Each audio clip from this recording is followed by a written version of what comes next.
Superior stories Telugu. పల్లెటూరులో రాధా, లత అనే ఇద్దరు అక్క చెల్లెళ్ళు ఉండేవారు. వాళ్లతో చిట్టి అనే పక్షి నివసిస్తూ ఉండేది. వీళ్ళు ముగ్గురు ఎంతో సంతోషంతో కాన్పూర్ అనే గ్రామంలో నివసిస్తూ ఉండేవారు. చిన్నప్పుడే తల్లిదండ్రులను పోగొట్టుకోవడంతో ఏ పని చేయాలన్నా వాళ్ళిద్దరూ ఆ చిట్టి పక్షి కలిపి చేసేవారు. రాధ లతలకు వాళ్ళ తల్లిదండ్రులు ఇచ్చిన ఎకరం మామిడి తోట, అలానే కొన్ని గేదెలు ఉండేవి. వాటితో జీవనం సాగించేవారు. ఒక చల్లని ఉదయం లత తోటకు, అలానే రాధ పాలు తీయడానికి వెళ్తుంది. లత తోటకు వెళ్తూ చిట్టి పక్షిని తీసుకుని వెళ్తుంది. వాళ్ళు దారిలో వెళ్తూ, చిట్టి, ఈ సంవత్సరం మామిడి తోట బాగా కాస్తుంది. మరి కొద్ది రోజుల్లో మామిడికాయలు కొయ్యాలి. అవి తీసుకుని సంతలో అమ్మాలి. వచ్చిన డబ్బుతో మంచి ఇల్లు కట్టుకోవాలి అని ముందుకు సాగుతారు. రాధ పశువుల పాడికి వెళ్ళి వాటికి మేత వేస్తూ, అమ్మో సమయం అయిపోతుంది, పాలు తీయాలి. రంగమ్మత్త, కాంతం పెద్దమ్మ, ఇంకా గ్రామంలోని వాళ్ళందరూ ఎదురు చూస్తారు. తొందరగా వెళ్ళాలి అంటూ తొందరగా పాలు తీసుకుని ఊరిలో ఉన్న రంగమ్మత్త ఇంటికి వెళ్తుంది. ఏంటి రాధమ్మ, ఇవాళ కొంచెం ఆలస్యమైనట్లుంది అని అంటుంది రంగమ్మత్త. అదేం లేదులే అత్త అంటూ, అత్త నెల చివరకు వచ్చింది, పాల డబ్బులు ఇస్తే ఇల్లు గడుస్తుంది అని అంటుంది.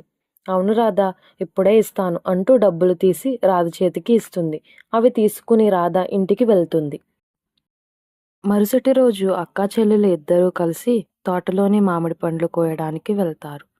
కాయలన్నీ కోసేసరికి సాయంత్రం అయిపోతుంది. తరువాత రోజు సంతలో మామిడి పండ్లను అమ్మడానికి వెళ్తారు. వారితో చిట్టి పక్షిని కూడా తోడుకుని తీసుకెళ్తారు. సంతలో మామిడి పండ్లు కొనడానికి చాలామంది ఎగిసిపడుతుంటారు. చివరకు మామిడి పండ్లు అయిపోతాయి. అలానే వచ్చిన డబ్బును తీసుకుని ఇంటికి నడుస్తూ ఉండగా దారిలో వారికి ఒక పెద్ద చెరువు కనపడుతుంది. దానిలో నుంచి ఒక పెద్ద ఆకారం కనపడుతుంది. అక్కడ నుండి గంభీర స్వరం బయటకు వస్తుంది. వాళ్ళు బిగ్గరగా చూస్తూ, ఎవరు మాట్లాడేది అంటారు. భయపడకండి, నేను మిమ్మల్ని ఏం చేయను. మీకు ఏమైనా కోరికలు ఉంటే చెప్పండి అని అంటుంది జలకన్య. వాళ్ళు, మాకు ఒక చిన్న ఇల్లు కట్టుకోవాలని ఆశగా ఉంది అని అంటారు. జలకన్య, మీరు ఇంటికి వెళ్ళండి, మీ ఇల్లు ఒక ఇంద్రభవనం అవుతుంది అని అంటుంది. వాళ్ళు ఇంటికి వెళ్ళి చూసేసరికి చిన్న ఇల్లు కాస్త పెద్ద ఇంద్రభవనంలా మారిపోతుంది. ఇంతలో వాళ్లకు రంగమ్మత్త ఎదురుపడుతుంది. ఏంటి రాధాలత చాలా సంతోషంగా ఉన్నారు, ఏంటి విషయం అని అడుగుతుంది. రాధది దయగల హృదయం.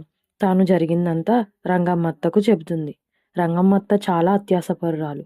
తాను మనసులో, నేను జలకన్య దగ్గరకు వెళ్ళి నగలు, బంగారం, వెండి, పట్టు చీరలు అన్నీ కోరుకుంటాను అని ఆశగా పడుతుంది. కానీ రంగమ్మత్తకు రాధా చెప్పిన కొన్ని విషయాలు గుర్తుకు వస్తాయి.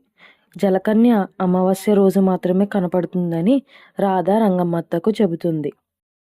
అమావాస్య రోజు రానే వస్తుంది. రంగమ్మత్త జలకన్య కోసం ఎదురు చూస్తూ తనలో తాను ఏదో మాట్లాడుకుంటూ ఉంటుంది. ఇంతలో జలకన్య ప్రత్యక్షమవుతుంది. ఏంటి రంగమ్మ, ఎలా వచ్చావు, నీకేమి కావాలి అని అంటుంది. ఇక రంగమ్మత్త తనలో ఆలోచించిన వాటన్నిటినీ అడుగుతుంది. జలకన్య మాట్లాడుతూ, నీవు అత్యాశతో ఉన్నావు, నీకు ఉన్న వాటికన్నా ఎక్కువ ఆశపడుతున్నావు, కాబట్టి నీకు ఉన్నది కూడా పోగొట్టుకుంటావు అని మాయమైపోతుంది.